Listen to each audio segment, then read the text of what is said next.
Hi guys! Magandang buhay, magandang araw, magandang lalaki ako.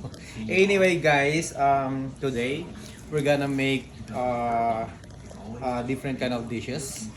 Like, we're going to cook like pakbet. We're going to cook like dinakdakan. We're going to cook like pork liver.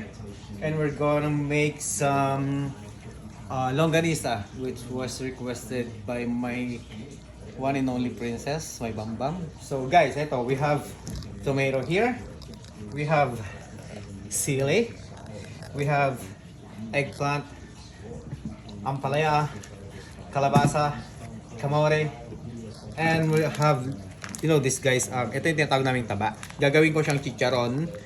It's sort of type of bagnet na ilalagay natin sa pinakbet natin. We also have this kind of pork chops, like isasahog natin sa pakbet natin yan. Guys, we do also have this malunggay. Guys, napaka-healthy ng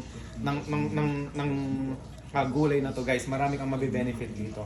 And aside from that, ito yung gagamitin natin for pinakbet. I also have here the ground pork. Guys, ito yung gagamitin kong ito yung gagawin kong longganisa later. And also have this pork mass. Pork mass. Ito guys, yung pinaka-the best na ginagamit ko sa paggawa ng dinakdakan.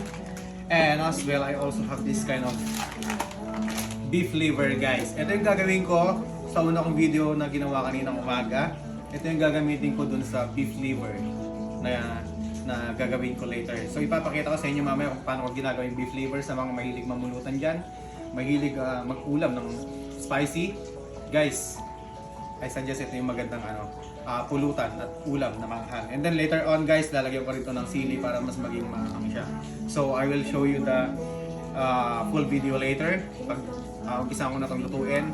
But for now guys, I will cut this video, then we'll make another video later. So see you guys!